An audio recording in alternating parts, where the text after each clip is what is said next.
Thai translation? No? Okay, good. So last night, a lot of us came by for the late night chanting over the New Year's. Now, to let you guys, the people who didn't come, we'll let you know what we did. The first section, what we did was we had a short meditation session in which we reflected upon all the good things that we have done in the past year, all the goodness, all the people that we have helped, all the happiness that we have spread in this world. For what reason? So that we remember and keep track of what we've done. And so that in this coming year, we can do more of that. For the people who reconciled with their parents, for the people who had good relationships with their husbands or wives, for the people who helped or were working hard. These are all good things that we can continue in the new year. Then we continued with our evening chanting. After about half an hour, we had another meditation session. Now this session was focused on the bad things that we've done in the past year. Ever since January 1st, 2012, what kind of mean things have we done? Who were we mean to? What kind of bad things did we say? Who did we hurt? And the reason for this is that if we can figure out the things that we have done, it's the only way that we can grow and become better people. What is the difference between a fool and a wise man? What is the difference between someone who's, they call them stupid, but someone who's intelligent? ถ้าภาษาไทยเขาจะเรียกว่าความแตกต่างของคนพาลกับคนที่เป็นบัณฑิต What's the difference? Well, a fool is someone who makes mistakes and refuses to admit it. A fool is someone who makes mistakes and ignores that they happen. A fool is someone who makes mistakes, knows it, but doesn't care. A wise man or a wise person is someone who's not afraid of mistakes, is someone who's not afraid to be criticized.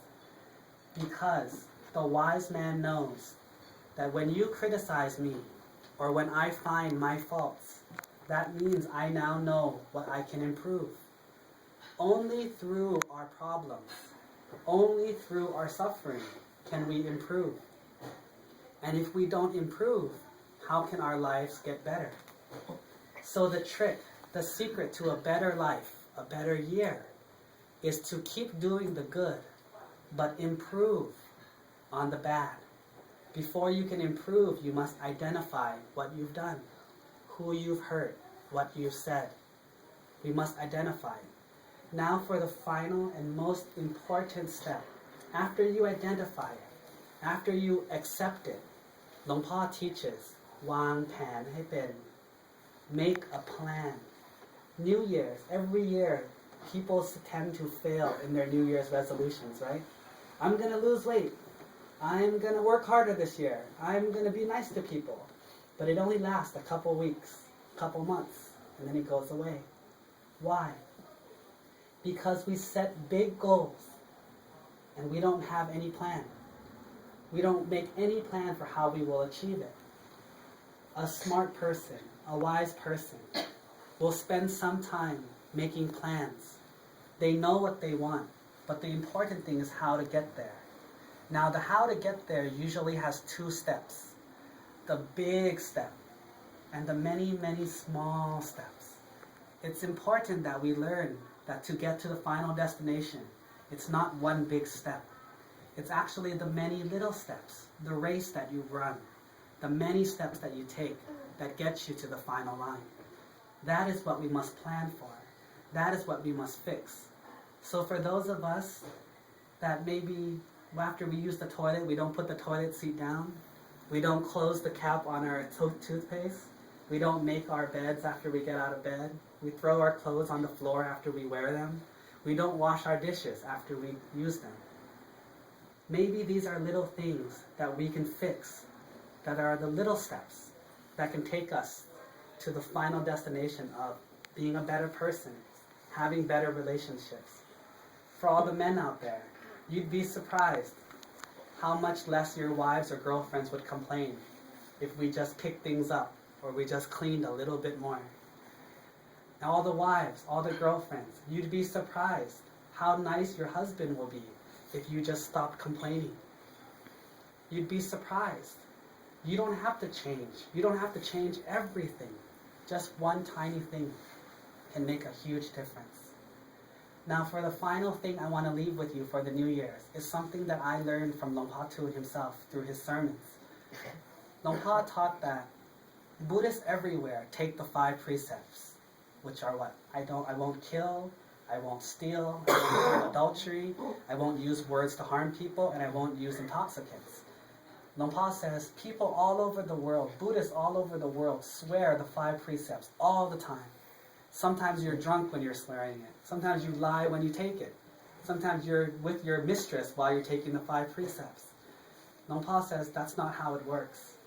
What Luang Por said was, and what I want to leave with you is this: just pick one.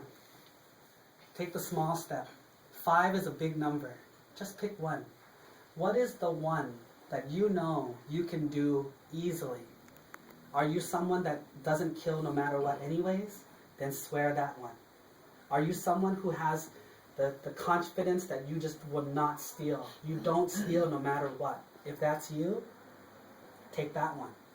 If you're the kind of person that will refuse to commit adultery, refuses to cheat on your husband or wife or boyfriend or girlfriend, if that's who you are, take that one. And in parentheses, for the people who might be a little older and don't have husbands or wives anymore or don't plan to get married, that's a free one, right? Because if you're not going to have another person, then that's a free one that you can take. It's a free precept that you can hold for the rest of your life. Or maybe if you're the kind of person that doesn't speak a lot and doesn't hurt people with your words, take that one. If you're the kind of people who don't drink and don't do drugs anyway, take that one. Pick one for this year. Pick just one. And focus all your energy on accomplishing this one. And the reason is this. Luang Por says, once you achieve it, once you're able to do it, that is your claim to fame. That is what you can say, I am a good person. Why? Because I don't do, and you fill in the blank. Otherwise, when you ask yourself, am I a good person? I'm not sure. I don't know. I think I am. But if you have evidence, you will have that energy when you say, am I a good person? If someone doubts you, someone criticizes you and you feel bad, you say, it's okay. I'm a good person. How do you know? I know. New Year's, I went to the temple instead of drinking. On the 1st, I came in the morning and offered food to the monks and listened to a sermon. On my birthday, I come to the temple. Or every day, I keep the precept of not killing. I know I'm a good person. No one needs to tell me. I know. But I also know what I need to fix. So for this New Year's, remember, embrace the good that you've done. Identify the bad that you've done. Make plans to fix the bad. And for your sense of goodness, take one of the 5 precepts and work on it for our own benefit and for the benefit of those around us. So I would like to anumotana with everyone who came here today. We appreciate your help, we appreciate your spirit, and we hope that together we can improve as people, as Buddhists, and as a community. So please prepare to receive the blessings from the monks and the nuns.